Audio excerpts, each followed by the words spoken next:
اعوذ باللہ من الشیطان الرجیم۔ پناہ مانگتا ہوں میں اللہ کی شیطان مردود سے۔ بسم اللہ الرحمن الرحیم۔ اللہ کے نام سے جو بڑا مہربان نہایت رحم فرمانے والا ہے۔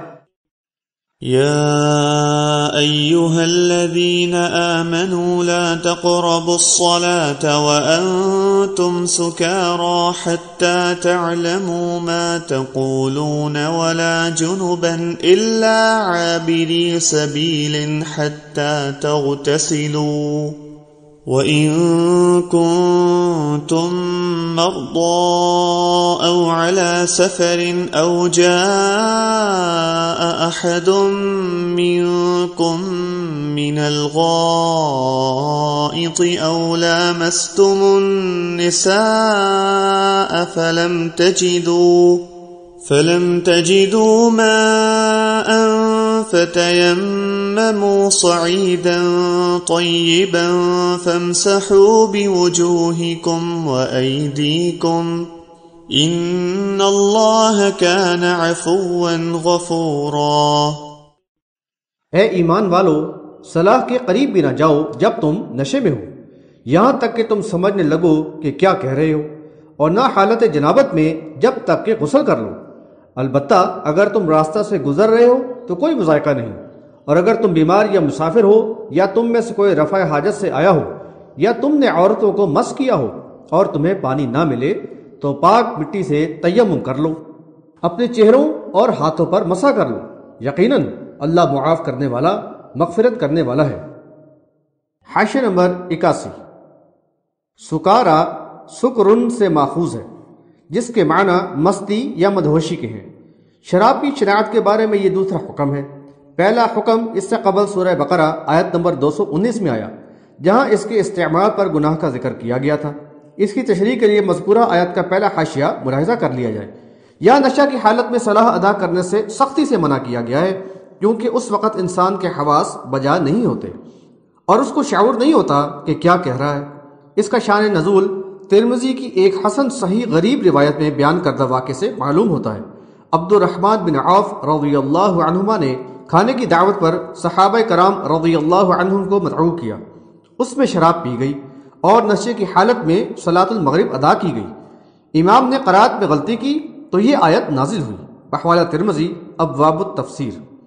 ان احکامات کے ذریعہ شراب کے سخت ناپسندیدہ ہونے کا اظہار کر دیا گیا، چنانچہ بعض محتاط صحابہ کرام رضی اللہ عنہم نے تو پہلے ہی حکم کے بعد ہی شراب نوشی ترک کر دی تھی، اور بعض اس دوسرے حکم کے بعد مجتنب ہو گئے، اور سورہ مائدہ آیت نمبر 90 اور 91 میں مذکور آخری حکم کے بعد تو شراب کے برتن بھی توڑ دیے گئے اور اس کو پانی کی طرح بہا دیا گیا۔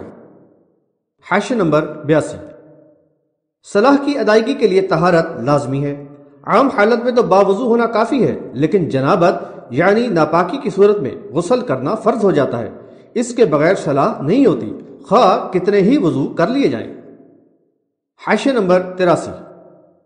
اگر تم راستہ سے گزر رہے ہو تو کوئی مذائقہ نہیں کہ الفاظ کا ہرگز یہ مفہوم نہیں لیا جا سکتا کہ راہ گزار یا مسافر کے لیے ناپاکی میں بغیر غسل کے صلاح ادا کرنے کی رخصت ہے۔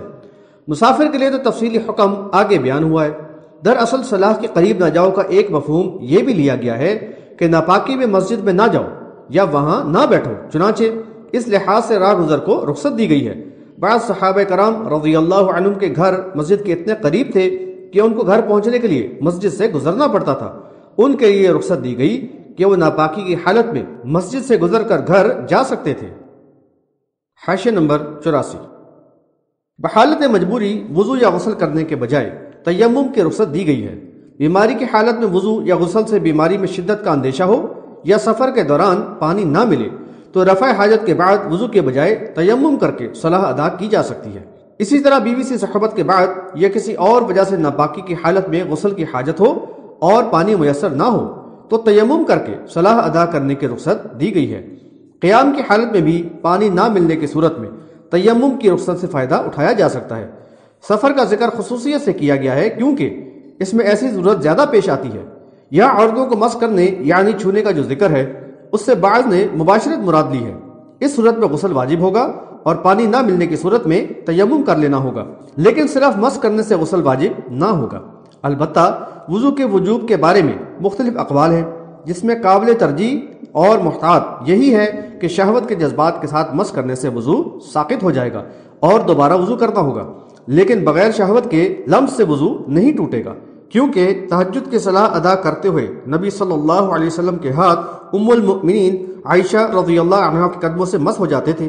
عائشہ رضی اللہ عنہا فرماتی ہیں کہ ان دنوں گھروں میں چراغ نہیں ہوتے تھے، میں نبی صلی اللہ علیہ وسلم کے سامنے سو رہی ہوتی جبکہ میرے پاؤں آپ صلی اللہ علیہ وسلم کے سجدے کی جگہ ہوتے۔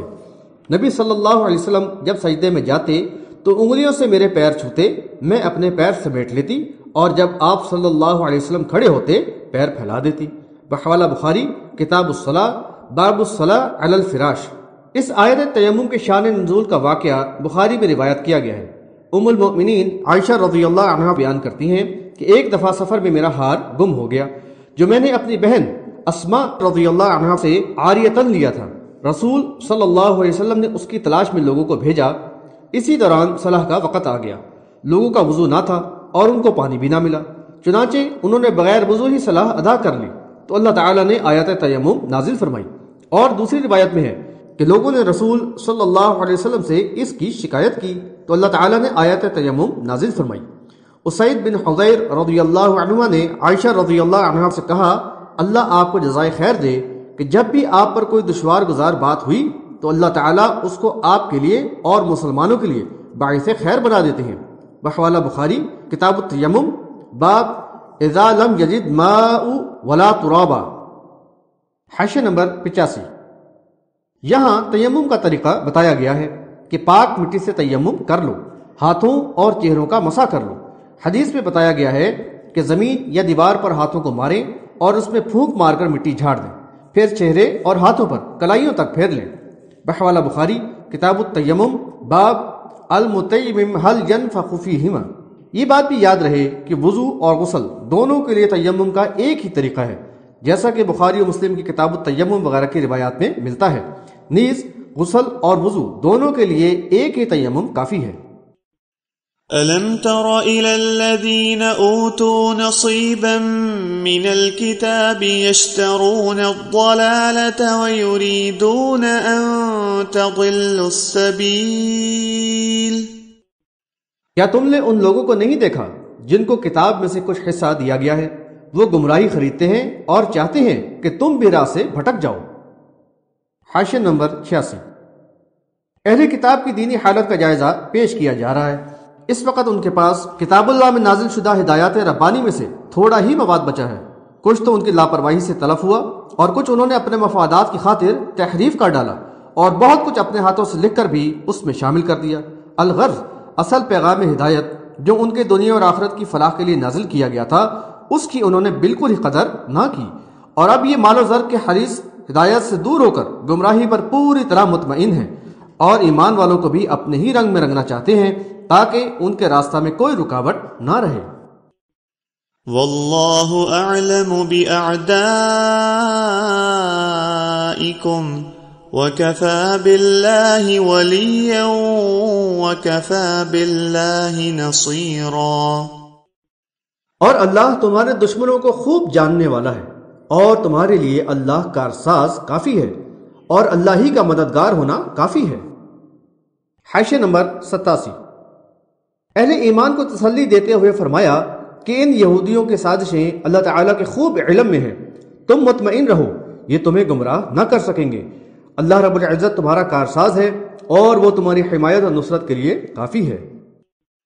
من الذين هادوا يحرفون الكلم عن مواضعه ويقولون سمعنا وعصينا واسمع غير مسمع وراعنا ليا بألسنتهم وطعنا في الدين ولو أنهم قالوا سمعنا وأطعنا واسمع وانظرنا لكان خيرا لهم وأقوم ولكن لعنهم الله بكفرهم فلا يؤمنون إلا قليلا۔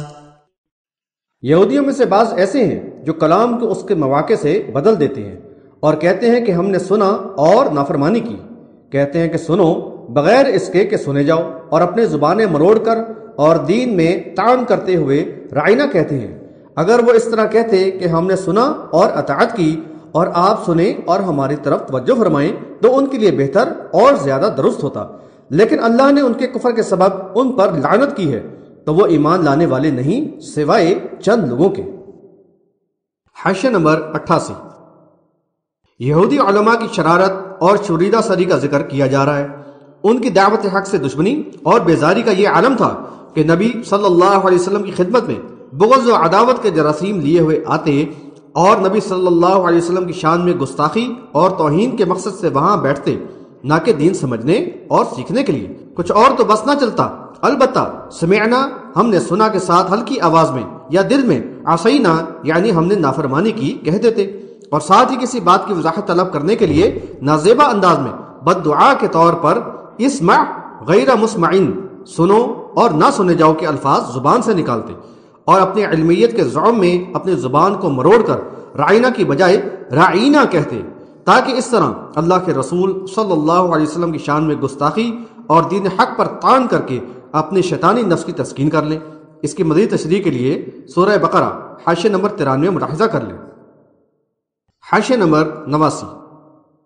ان کی مذموم خصلت پر تبصرہ کرنے کے بعد فرمایا کہ اگر ان کی سوچ درست ہوتی اور دلوں میں ہدایت حاصل کرنے کا شوق و جذبہ ہوتا تو سمعنا و اطعنا ہم نے سنا اور اطاعت کی کہتے، اور نبی صلی اللہ علیہ وسلم کی توجہ اپنی طرف مبذول کرانے کے لیے انظرنا یعنی ہماری طرف توجہ فرمائیے کے شائستہ الفاظ استعمال کرتے، اور دیگر صحابہ رضی اللہ عنہم کی طرح انتہائی مؤدبانہ انداز اپناتے، تو یہ ان کی دنیا اور آخرت کے لیے خیر و فلاح کا سبب بنتا۔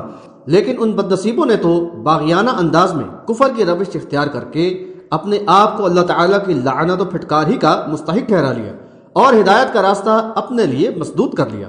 اب یہ ایمان لانے والے نہیں سوائے چند لوگوں کے۔ يا أيها الذين أوتوا الكتاب آمنوا بما نزلنا مصدقا لما معكم من قبل أن نطمس وجوها فنردها على أدبارها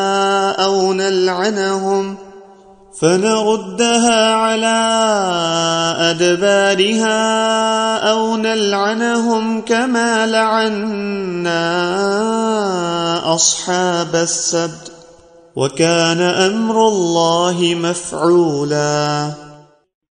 اے اہل کتاب ایمان لے آؤ اس یعنی قرآن پر جو ہم نے نازل کیا ہے، جو اس کی تصدیق کرنے والا ہے جو تمہارے پاس ہے، قبل اس کے کہ ہم تمہارے چہرے بگاڑ دیں اور ان کو پیٹ پیچھے پھیر دیں یا ان پر لعنت کریں جیسے ہم نے سبت والوں پر لعنت کی، اور اللہ کا حکم نافذ ہو کر رہنے والا ہے۔ حاشیہ نمبر 90۔ اہل کتاب کو سخت لہجے میں ایمان لانے کی دعوت دی جا رہی ہے۔ یہ پیغام ان کے لیے نیا تو ہے ہی نہیں کہ وہ اس سے ناشنا ہوں۔ ایمان و عمل کی انہی باتوں کو بیان کیا جا رہا ہے جو اس سے پہلی کتابوں میں بیان کی گئی تھی۔ نیز یہ کتاب ان کے پاس موجود کتابوں یعنی کہ غیر محرف حصوں کی تصدیق کرنے والی ہے، لہذا ان کے ایمان لانے میں کوئی بھی عذر مانے نہیں۔ حاشیہ نمبر 91۔ یہاں ان کو سخت تنبیہ کرتے ہوئے فرمایا کہ اگر اس اتمام حجت کے باوجود بھی تم ایمان لانے کے بجائے ضد و ہٹ درمی اور سرکشی کی روش ہی پر اڑے رہے اور دعوت حق کو جھٹلاتے رہے تو بعید نہیں کہ اللہ کے قہر و غضب کو بھڑکا کر اس کے عذاب میں مبتلا ہو جاؤ، تمہارے چہرے ہی بگاڑ دیے جائیں اور ان کو پس پشت پھیر دیا جائے، یا اصحاب سبت کی طرح لعنت زدہ قرار دے دیے جاؤ۔ بنی اسرائیل کی ایک قوم کسی ساحلی بستی میں رہتی تھی اور ماہی گیری ان کا پیشہ تھا۔ انہوں نے حرس کے نشہ میں سبت یعنی ہفتہ کے معاملے میں اللہ تعالیٰ کے احکامات کی مسلسل خلاف ورزی کی تو ان پر عذاب نازل ہوا اور ان کو ذلیل بندر بنا دیا گیا۔ یہ واقعہ سورہ اعراف آیت نمبر 163 تا 166 میں بیان ہوا ہے۔ اس سلسلہ میں سورہ بقرہ حاشیہ نمبر 65 بھی ملاحظہ کر لیں۔ حاشیہ نمبر 92۔ اللہ تعالیٰ کا حکم یا فیصلہ فی الفور نافذ ہو جاتا ہے، اس میں نہ کوئی رکاوٹ ہو سکتی ہے اور نہ مداخلت۔ وہ جب کبھی کام کرنے کا ارادہ فرمائے تو اتنا کہنا ہی کافی ہوتا ہے، ہو جا تو وہ ہو جاتا ہے۔ بحوالہ سورہ یاسین آیت نمبر 82۔ إن الله لا يغفر أن يشرك به ويغفر ما دون ذلك لمن يشاء ومن يشرك بالله فقد افترى إثما عظيما۔ یقیناً اللہ اس یعنی گناہ کو تو معاف نہیں کرتا کہ اس کا شریک ٹھہرایا جائے، اس کے سوا جس کے جس گناہ کو چاہے معاف کر دے گا، اور جس نے اللہ کے ساتھ شرک کیا اس نے بہت ہی بڑا بہتان باندھا۔ حاشیہ نمبر 93۔ اللہ تعالیٰ کی ذات، صفات، علم و تصرفات اور اختیارات میں شریک ٹھہرا کر کسی نبی یا ولی کو اس کا ہمسر و ہم پلہ قرار دینا انتہائی مذموم و شنیع فعل اور ظلم عظیم ہے۔ بڑے سے بڑا گناہ بھی اگر اللہ چاہے تو بغیر توبہ کے معاف کر دے یا کچھ عرصہ عذاب دینے کے بعد پھر جنت میں داخل کر دے، لیکن شرک بغیر توبہ اور اصلاح کے ہرگز معاف نہیں ہو سکتا۔ شرک پر مرنے والے پر جنت حرام کر دی گئی ہے اور جہنم اس کا دائمی ٹھکانہ ہے۔ حدیث قدسی میں نبی صلی اللہ علیہ وسلم نے فرمایا کہ اللہ تعالیٰ فرماتا ہے، جو شخص مجھ سے اتنے گناہوں کے ساتھ ملے کہ جو زمین کو بھر دے لیکن اس نے میرے ساتھ کسی کو شریک نہ کیا ہو تو میں اس سے اتنی ہی مغفرت کے ساتھ ملوں گا۔ بحوالہ مسلم، کتاب الذکر والدعاء والتوبہ والاستغفار، باب فضل الذکر والدعاء والتقرب الی اللہ تعالی۔ دراصل یہ بحث شرک کی شاعت کو واضح کرنے کے لیے ہی کی گئی ہے۔ اس کا یہ مفہوم نہ لیا جائے کہ اس طرح انسان کو بد اعمالیوں کی چھٹی دے دی گئی کہ بس شرک نہ کرے اور دوسرے جو گناہ چاہے کرتا رہے کیونکہ وہ قابل معافی ہیں۔ یہ انداز فکر بالکل غلط ہے۔ شرک سے پاک ایمان والوں کے لیے ہی میزان قیامت قائم ہوگا اور نیکی و بدی کا حساب ہوگا۔ دیکھیے سورہ زلزال آیت نمبر 7 اور 8۔ اللہ تعالیٰ سوء حساب سے بچائے، آمین۔ اس کی مزید تفصیل کے لیے سورہ آل عمران حاشیہ نمبر 24 ملاحظہ کر لیں۔ یہودی اگرچہ نبیوں اور کتابوں پر ایمان کے دعوے دار تھے لیکن ان کا ایمان و عقیدہ اور عمل شرک سے آلودہ تھا۔ اللہ کی ذات میں ان کے شرک کا ذکر سورہ توبہ آیت نمبر 30 اور 31 میں ہے۔ چنانچہ یہاں ان سے خطاب کے تسلسل میں ان کی دیگر بد اعمالیوں کا تذکرہ کرتے ہوئے شرک کی شناعت بیان کی گئی۔ حاشیہ نمبر 94۔ اللہ کے ساتھ اس کی مخلوق کو شریک کرنا ایسا مذموم فعل ہے جس کی جتنی بھی مذمت کی جائے کم ہے۔ اس کے لیے نہ تو کوئی جواز ملتا ہے اور نہ ہی عقل سلیم اس بات کو تسلیم کرتی ہے کہ حقیر، بے بس اور مجبور مخلوق و مملوک کو عظیم خالق و مالک اور قادر مطلق کے برابر کیا جائے۔ ساری کائنات اور اس کا انتہائی دقیق اور جامع نظام اس اکیلے خالق و مدبر کے وجود کی شہادت دینے کے لیے کافی ہے۔ کتنے ہی مخلوقات ہیں جن کے اندر اپنے مالک سے وفاداری کی صفت پائی جاتی ہے اور انسان کو اشرف المخلوقات ہونے کے لحاظ سے پوری طرح اس صفت سے متصف ہونا چاہیے اور اس کو اس بات کا شعور و ادراک بھی عطا کیا گیا ہے، اسی میں اس کا امتحان رکھا گیا ہے۔ اس پر تو لازم ہے کہ مالک حقیقی کو پہچانے اور یکسوئی اور اخلاص کے ساتھ اسی کی عبادت کرے اور اس کے ساتھ کسی کو بھی شریک نہ کرے، لیکن اس نے تو اس کے برعکس طرز عمل اپنایا۔ اللہ کے بندوں کا اس کا مد مقابل ٹھہرا کر ان کی بندگی کرنے لگا۔ ان ہستیوں کو داتا، دستگیر و مشکل کشا وغیرہ کے القاب دے دیے اور اس فعل شنیع کی توجیہ یہ کی کہ یہ مقربین بارگاہ ہیں اور ہمارے لیے قرب الہی کا ذریعہ اور وسیلہ ہے۔ گویا ان کو یہ راہ اللہ تعالیٰ کی طرف سے ہی دکھائی گئی ہے، معاذ اللہ۔ غور کیجئے اس سے بڑی بہتان ترازی اور کیا ہوگی۔ أَلَمْ تَرَ إِلَى الَّذِينَ يُزَكُّونَ أَنفُسَهُمْ بَلِ اللَّهُ يُزَكِّي مَن يَشَاءُ وَلَا يُظْلَمُونَ فَتِيلًا۔ کیا تم نے ان کو نہیں دیکھا جو خود اپنے آپ کو پاکیزہ قرار دیتے ہیں، حالانکہ اللہ ہی جس کو چاہے پاکیزہ کرے اور ان پر ایک کھجور کی گٹھلی کے ریشے کے برابر بھی ظلم نہ کیا جائے گا۔ حاشیہ نمبر 95۔ قوموں میں جب گمراہی آتی ہے تو کفر و شرک کے ساتھ خصائل خبیثہ ان کے سیرت و کردار کا حصہ بن جاتے ہیں۔ تکبر، قومی تفاخر، خود ستائی، شیخی خوری اور ریاکاری و نام و نمود جیسی مذموم صفات کے جراثیم ان میں سرایت کر جاتے ہیں۔ ان برائیوں پر کچھ تفصیل اس سورہ کے حاشیہ نمبر 72 میں ملے گی۔ قوم یہود تکبر و تفاخر اور قومی و دینی برتری کے مرض میں پوری طرح مبتلا تھی۔ کفر و شرک اور دیگر بد اعمالیوں کے باوجود وہ پاکیزگی نفس کے زعم باطل کا شکار تھے۔ قرآن میں ان کی اس خصلت کا کئی جگہ ذکر کیا گیا ہے۔ سورہ بقرہ آیت نمبر 80 میں فرمایا، یہ کہتے ہیں کہ ہمیں آگ نہ چھوئے گی مگر چند روز۔ ان کا یہ دعویٰ تھا کہ جنت میں کوئی نہ جائے گا سوائے یہودیوں یا نصرانیوں کے، بحوالہ سورۃ البقرہ آیت نمبر 111۔ یہ بھی کہتے تھے کہ یہودی ہو جاؤ یا نصرانی تو ہدایت پالو گے، بحوالہ سورۃ البقرہ آیت نمبر 135۔ سورہ مائدہ آیت نمبر 18 میں یہود و نصارہ کے زعم باطل کو بیان کیا گیا کہ ہم تو اللہ کے بیٹے اور اس کے محبوب ہیں۔ اللہ تعالیٰ نے ان کی اس خود فریبی اور باطل زعم کو رد کرتے ہوئے فرمایا، اگر تم اللہ کے چہیتے ہوتے تو اللہ تمہیں عذاب میں کیوں مبتلا کرتا۔ یہاں واضح کیا گیا ہے کہ اس طرح شیخی نہ بگاڑو، پاکیزگی تو اللہ ہی جسے چاہے گا عطا فرمائے گا۔ سورہ نجم آیت نمبر 32 میں فرمایا، تم خود اپنی پاکیزگی بیان نہ کرو، وہ خوب جانتا ہے کہ کون متقی ہے۔ انسان کی حیثیت کا خالق کو بخوبی علم ہے، کیونکہ وہ لطیف و خبیر یعنی باریک سے باریک شے کا جاننے والا ہے، بحوالہ سورۃ الملک آیت نمبر 14۔ انسان کو اگر اس بات کا احساس ہو تو وہ خود ستائی سے بچے گا۔ دراصل اللہ تعالیٰ سے ڈرنے والے دعوت حق کو قبول کر کے ایمان والوں کے ساتھ پاکیزہ ماحول میں آ کر اپنے ایمان کو شرک کی نجاست سے یکسر پاک کرتے ہیں اور اپنے اندر تقوی کی صفات پیدا کرنے کی کوشش کرتے ہیں۔ وہ طہارت و پاکیزگی کو پسند کرتے ہیں اور نبی صلی اللہ علیہ وسلم کی تعلیم و تربیت کے ذریعہ تزکیہ نفس کرتے رہتے ہیں، اور اس طرح اعلیٰ اخلاق و اوصاف کو پروان چڑھانے میں کوشاں رہتے ہیں۔ اللہ تعالیٰ ایسے ہی لوگوں کو پاکیزگی عطا فرماتا ہے، اور جو جتنا اہل ہوتا ہے اتنا ہی اس نعمت سے زیادہ نوازا جاتا ہے۔ اللہ تعالیٰ ہی جانتا ہے کون اس لائق ہے۔ وہ کسی کے ساتھ ذرا بھی ظلم نہیں کرتا، اتنا بھی نہیں جتنا کھجور کی گٹھلی کا باریک سا ریشہ ہوتا ہے۔ انظر كيف يفترون على الله الكذب وكفى به إثما مبينا۔ دیکھو یہ اللہ پر کیسا جھوٹ باندھتے ہیں، اور یہی صریح گناہ ان کے یعنی گناہ گار ہونے کے لیے کافی ہے۔ حاشیہ نمبر 96۔ کیسے ہٹ دھرم ہیں یہ اہل کتاب کہ کفر و شرک اور بد اعمالیوں میں غرق ہوتے ہوئے بھی پاکیزگی نفس کا دم بھرتے ہیں۔ یہ دراصل اللہ پر جھوٹ باندھ رہے ہیں کہ اوروں کے مقابلے میں اللہ نے ان جیسے نااہلوں کو پاکیزگی عطا کر کے گویا جنتوں کا وارث ٹھہرا دیا۔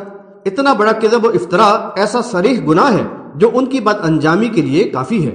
یہ مقام فکر ہے کہ ان ہی جیسا طرز عمل اپنانے پر کیا آج یہ کلمہ گو امت اور اس کے احبار و رہبان ان آیات کی مصداق نہیں؟ العیاذ باللہ۔